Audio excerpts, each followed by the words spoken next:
My name is Allison Snyder, and my presentation is on reality shock experienced by new graduate nurses. Here I have listed the learning objectives. At the end of the presentation, the learner will be able to do the following: to be able to explain reality shock in its 4 phases, to be able to describe how new nurses are affected by reality shock, and to be able to explain how healthcare and society are impacted by reality shock of new graduate nurses. So what is reality shock? According to Wakefield 2018, reality shock is the experience of moving from the comfortable and familiar role of the pre-registration nursing student to the professional registered nurse. This can often be referred to as transition shock as well. So there are 4 phases of reality shock. The first phase is the honeymoon phase. This is when new nurses are excited and optimistic about their new career path and are ready to start their journey as a nurse. They then move to the second phase, which is the shock phase.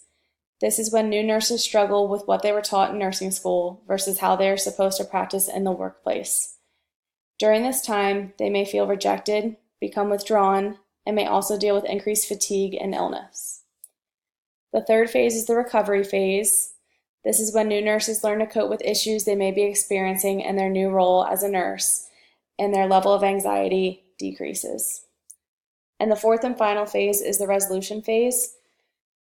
This is when the new nurse is either able to cope and transition into the role of a nurse, or they become burned out and they ultimately decide to choose a new career path. So what is the relevance of reality shock for new graduate nurses? So there is a gap between nursing school education and first year of practice. This gap leads to new nurses not being prepared for their first year of work experience and may lead to individuals being unsatisfied with their job.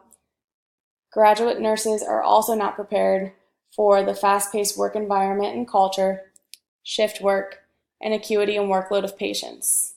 All of these may be due to lack of clinical experiences and not having the opportunity to care for a full patient load very often while in school. So what is the influence of reality shock on nursing practice? So new nurses face fear and stress.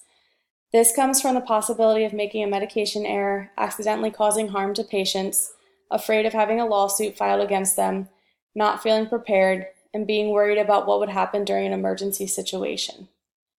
Another factor that influences nursing practice is when graduate nurses have negative perceptions, experiences, or lack of support during the orientation phase, which can result in decreased confidence.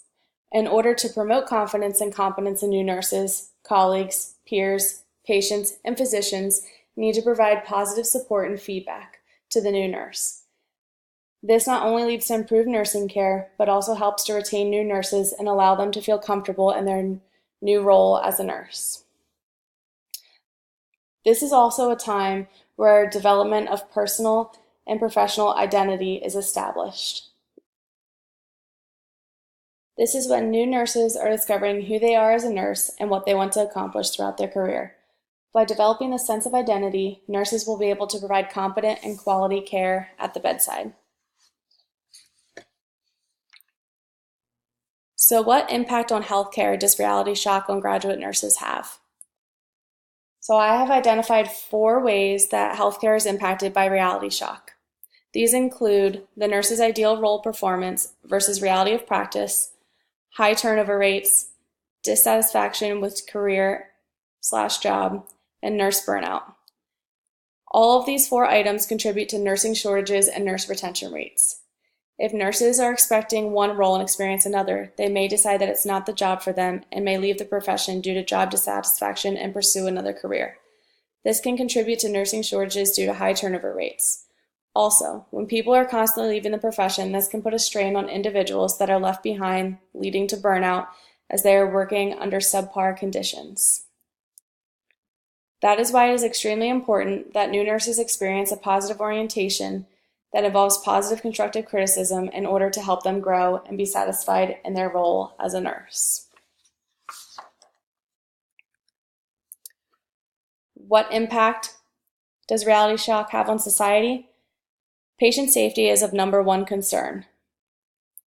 When nurses may feel extremely competent at the time of graduation, and then reality shock sets in during nursing practice, they can feel stressed and inadequate with providing care.